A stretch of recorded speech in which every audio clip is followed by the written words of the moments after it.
Hi, I'm Kristen Swart, and I'm coming to you from my office at Peace Counseling Group. And today I want to talk about failure. And that weird small word packs such a powerful punch to the gut. I'm talking like a sucker punch to the gut that knocks us completely off of our feet. It's about when we want to try something, but we worry about the what ifs, right? What if it fails and we're completely crushed? We can't move. We can't get out of bed. We don't know what to do next. I don't know about your gut, but my gut hates thinking about failure. Really more the fear of failure. I'm thinking about this because we've been open for a little over a year now, and I'm facing some of the same fears that many of us face when we are in any profession or relationship. And we may fall flat on our face. Most of us, though, don't even think about the fact that maybe not falling flat on our face is what we're afraid of. Maybe we're afraid of success. That we might not fail.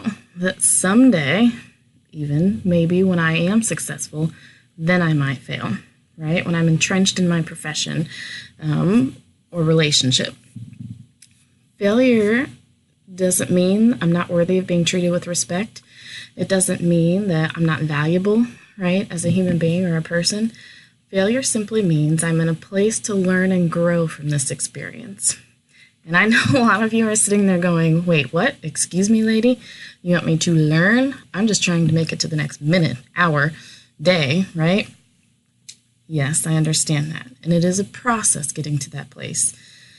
A process of being willing to look into that abyss of fear and failure and still having the courage to take that leap, yes, a giant leap, across, knowing that there's a bottom to our abyss. The courage it takes to make that leap is not something anyone else can tell us about, not even me. It's not something that anyone else can do for us. And sometimes we're so crippled that we can't even get to the edge of that cliff to make it beyond fear. What we can do for each other is support one another through the process and ask the questions that we either are afraid to ask or the ones we don't even see.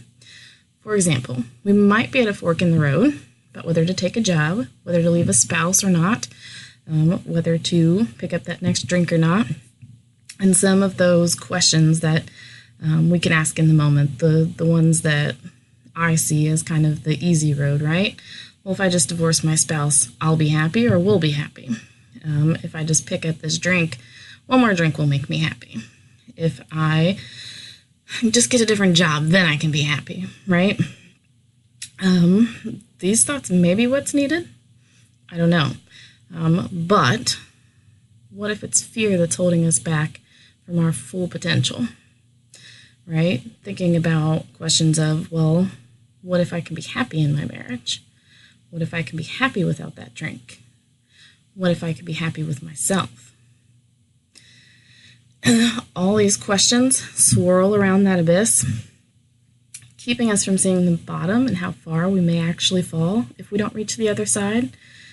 The harder in the moment questions or decisions are the ones that require work, right? Work that we put into ourselves, work that we put into our relationships, work that we put into our jobs, requiring a lot of courage to take the leap across. And yes, I am still talking about taking a leap across a black abyss we can't even see the bottom of yet. Oh, I wish that somebody could just tell me the decisions to make in those moments.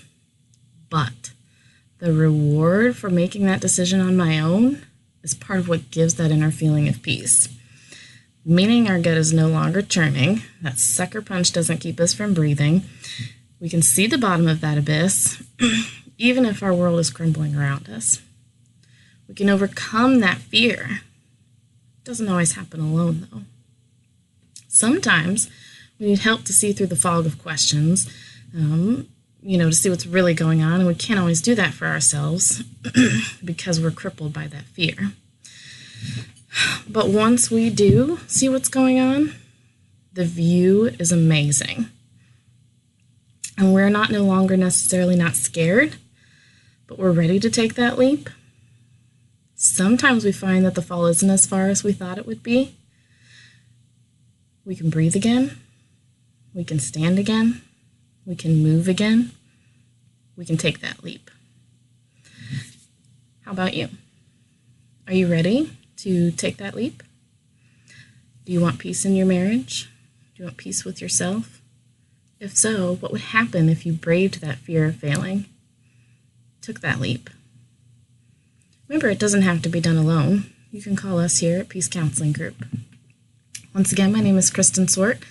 Thank you very much for listening, and I hope you have a great rest of the day.